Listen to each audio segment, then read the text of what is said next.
Next, we got Omarion Hampton. Omarion Hampton is predicted to be RB1. Hold up.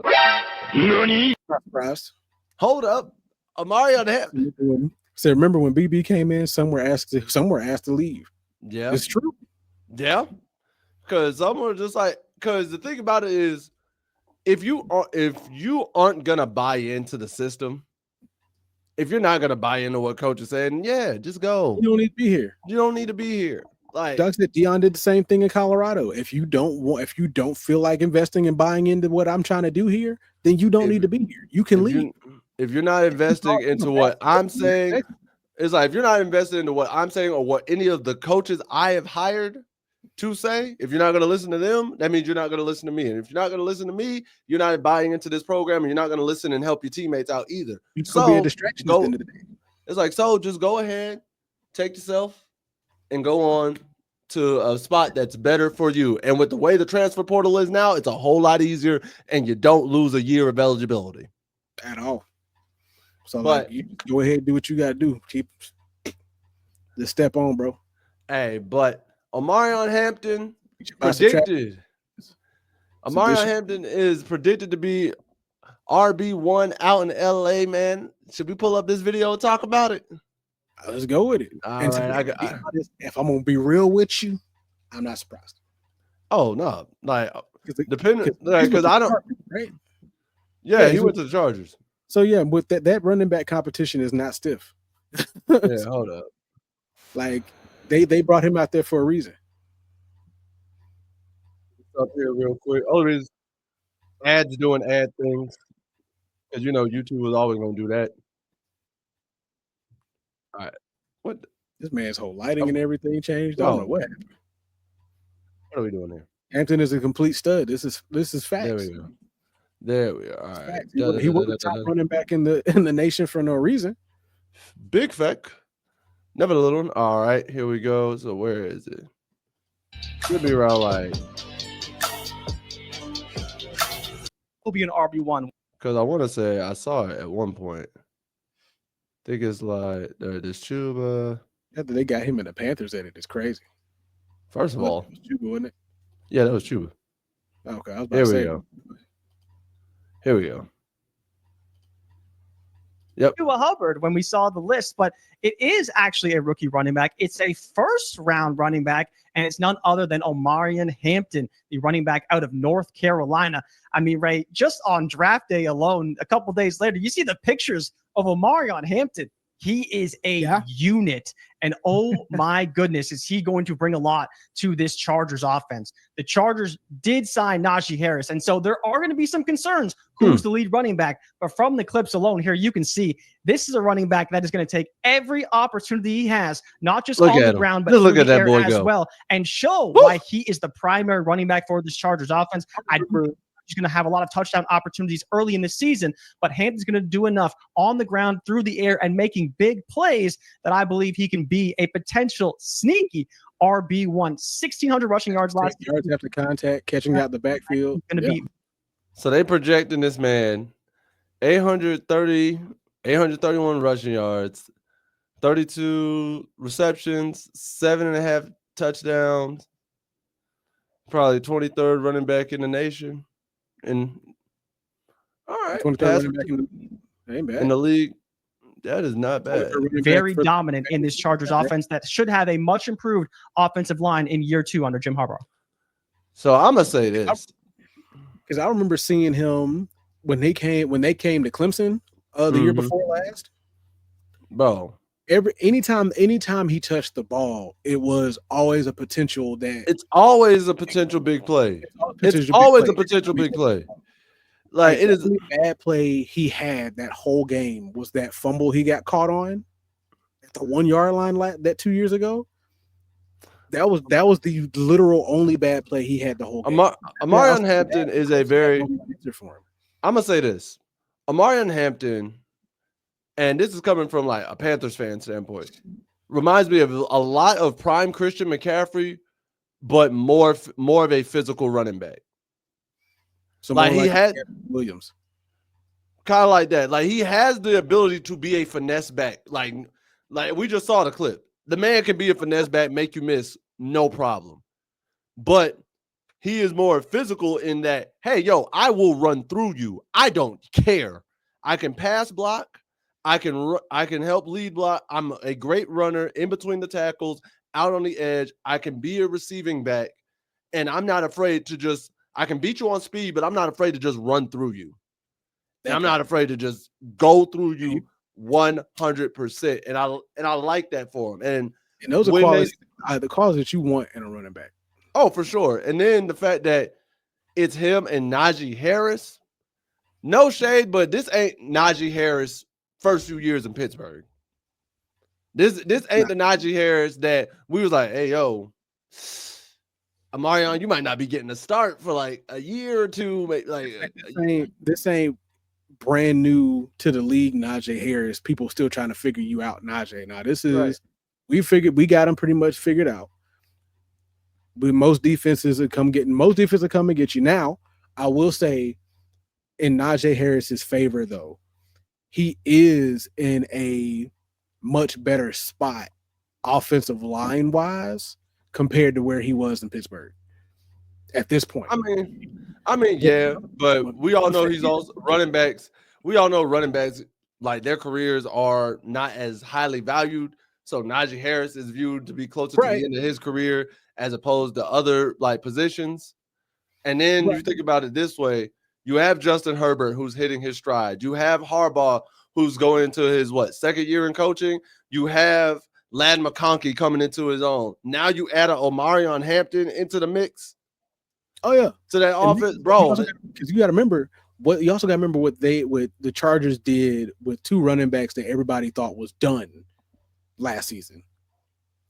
Because you had guys that you hadn't heard from in forever picking up big yardage and big time over in LA. That's the reason why I was saying in Najee's favor on that. Because Harbaugh rejuvenated. Oh, for sure. Two running backs that we thought was done in the water, because most of the time when we see them, they're hurt after 2 games. Oh, yeah, for sure. But to see them play almost a full season and have the production that they had, I foresee Najee getting at least some kind of a jump start to a rejuvenation to his career. But based off of what we know about Omarion Hampton and what it's gonna be his team by week 9. He's gonna be the lead back. If they want to start Najee Harris because he is the veteran back and can just help ease into it, cool. Omarion Hampton is going to be the starter by week 9. By week 9, is going to be what Austin Eckler was to the Chargers when he was there. He's going to be that dude. He's going to be the all-around back. Now, I'll admit Eckler was more of a catch the ball out the backfield kind of dude, but he's going to be both what Eckler was there and what what's his name that just left out of there? J.K. Dobbins. And what J.K. was to them last season. So he's going to be that catch the ball out the backfield kind of guy like Eckler, but he's also going to be that run between the tackles, hit you in the mouth, big play kind of dude that J.K. Dobbins. Do you think 830 is a good number to expect out of him? A little too high, a little too low? I think 830 is a good number based off of wondering how they're going to split the reps between him and Harris, depending on how Harris does. And based off of the offense is still probably going to be more pass heavy than it is compared to run heavy. So he's going to probably have more passing yards or receiving yards coming out the backfield more than he's going to have rushing yards. Or you're going to see him have more catches than you're going to see him have more touches. Ooh. That would be if Javonte Williams wasn't in Dallas. Man.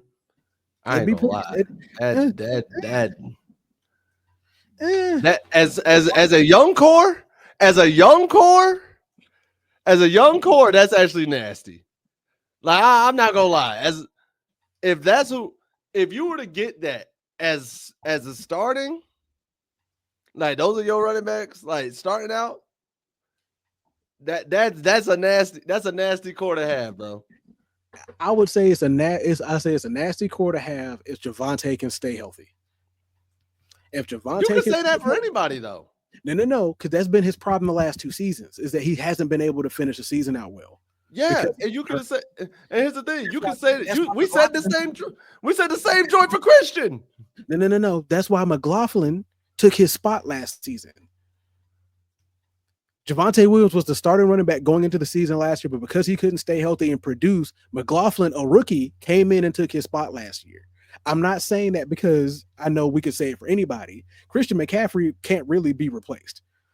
In Shanahan's offense, yeah, anybody can be there. But if you lose a Christian McCaffrey, you're hurt if you lose a Christian McCaffrey. Sean Payton didn't know how to use him. Sean Sean Payton always has that issue every year with one player or another. At least one running back every year. Not even running back. It's always one player or another. Because think about it. The Russell Wilson year, like he knew, like for some reason, him and Russell just could not just get on the same page.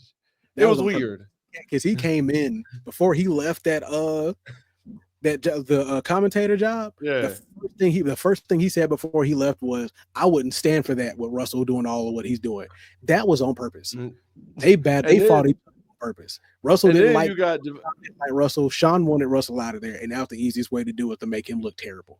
And then you got Javonte Williams. He didn't know how to use them, and it's just like, bro, it's like I feel like Sean Payton always has one player he doesn't know how to fully utilize. Because even Payton's never really been a good running game coach anyway. He just so happened to have Drew Brees for most of his tenure, bro. He's either had Drew Brees, or he's had a good enough coordinator that knows how to have a run game and just dial up the right runs at the right time. Outside of that, he's all right. Think about who he's had for a good amount of his career. He's had Drew Brees as his quarterback, Mike Thomas as a receiver, and then Alvin Kamara as a running back. Oh, then remember he had the Mark Ingram and Alvin Kamara, and he also had Reggie Bush on that roster at one point, didn't he? He did, but we didn't really count Reggie. We didn't count Reggie because Reggie got smacked up by Philly. It was Pierre. Pierre was the Pierre. That's the one that ticks everybody off. Pierre, that was him and Mark Ingram back and forth. Yeah, I'm just saying, bro. Hated that man. Sad thing is Williams will suffer. Of course he will. Bro. We all know. You go to the Cowgirls. I was so mad that's where he went. Listen, you go to the Cowgirls. Your career is at this point. Your career is just, for lack of a better terms. Oh, if you're a running back in Dallas post the Zeke peak years, you might as well go ahead and just wrap it up. No, because we got Rico Dowdle out of it, and Rico put up 1,000. You notice Rico was only there for the 1 year and left. Exactly, he wasn't contaminated, so you can get one good year out of it. Like I said, ride the year out, and go ahead and try finding somewhere else to be, because you don't want to be there that long. If you would have let me finish, sir. Nope. Because we don't like to talk about the Cowgirls anyways. Once again, if you would have let me finish, I would have had some good stuff for Rico. But you just wanted to go ahead and jump in, put your 2 cents in. Like I was going to attack the man. I'm going to dive. I will not. No slander shall begot me and my boys for being smart and pulling that man out of purgatory. You know what? I ain't even gonna say it. I was gonna say it, but I'm gonna leave you alone. What you gonna say? What you gonna say? What you gonna say? Nah. What you got to say, Clyde? Charlie will see his worth. Of course, I'm about to say I don't see nothing wrong with Dave Canales not seeing that way. For sure. Everybody, Dave Canales. Listen, when I tell you, if they didn't utilize Rico the way we did, especially after what he's done, it's like, bro, we brought him here for a reason.